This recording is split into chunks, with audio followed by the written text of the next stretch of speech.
Hi guys, welcome to our channel again. So let's start with our today's topic, which is osmolality and osmolarity. Okay, so what is today we are going to study osmolality,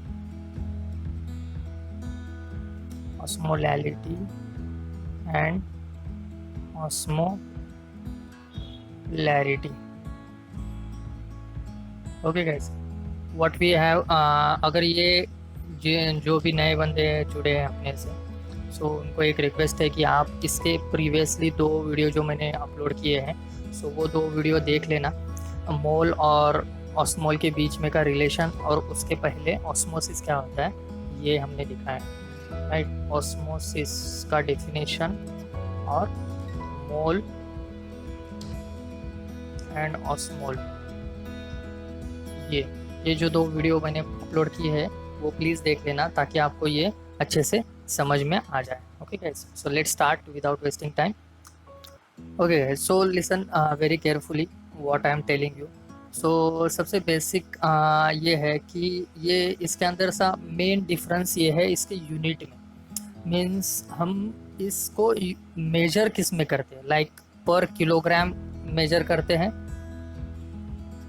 पर kilogram के इसमें major करते हैं, या फिर पर litres में major करते हैं। सो हम इसके हिसाब से ऑस्मोलैलिटी और ऑस्मोलैरिटी डिफरेंस करते हैं। जब हम ऑस्मोलॉल कॉन्सेंट्रेशन ऑफ सॉल्यूशन, क्या बोल रहे, osmolal concentration of solution, okay, measure करेंगे ऑस्मोल पर किलोग्राम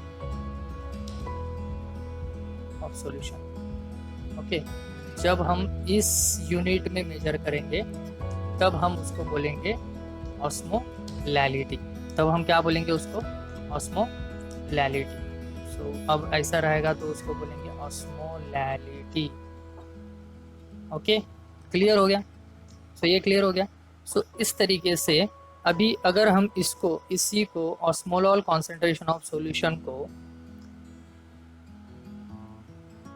ऑस्मोल पर लीटर ऑफ सॉल्यूशन इस यूनिट में मेजर करेंगे तब हम उसको क्या बोलेंगे गाइस? तब हम उसको बोलेंगे osmolarity. Okay, so in clinical term हम ये बोल सकते हैं कि ये दोनों नियर अबाउट इक्वल हैं। सो ऑस्मोलैलिटी और osmolarity is very equal in clinical term, but लेकिन हम लोग ज़्यादातर ये टर्म यूज करेंगे। नेक्स्ट चैप्टर्स में अभी जब हम आगे पढ़ेंगे, आगे के लेक्चर्स देखेंगे, तभी हम ज़्यादातर ऑस्मोलैरिटी टर्म यूज करेंगे, बिकॉज बॉडी फ्लूइड्स जो है वो लीटर्स में मेजर करना वो ज़्यादा इजी हो जाता है। Okay, it makes it easy. Okay guys, so हम क्या यूज करेंगे, osmolarity word.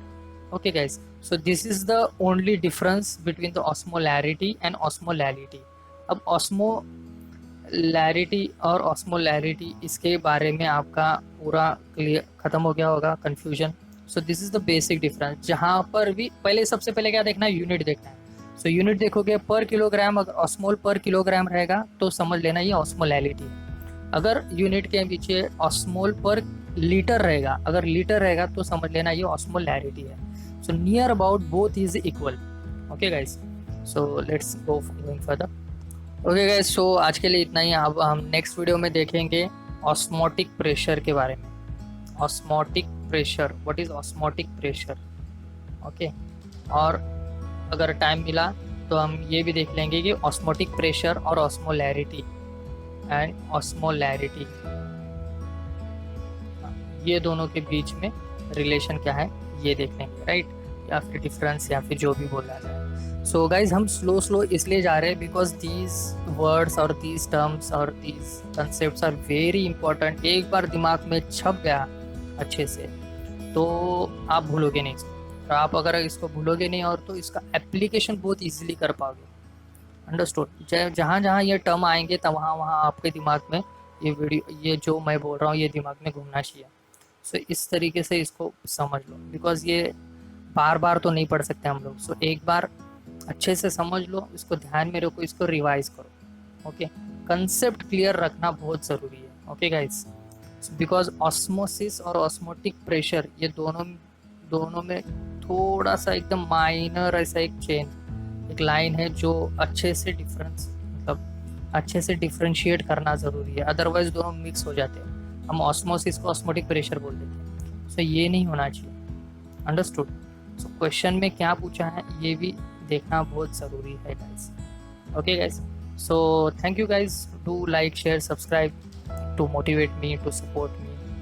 Good day, take care.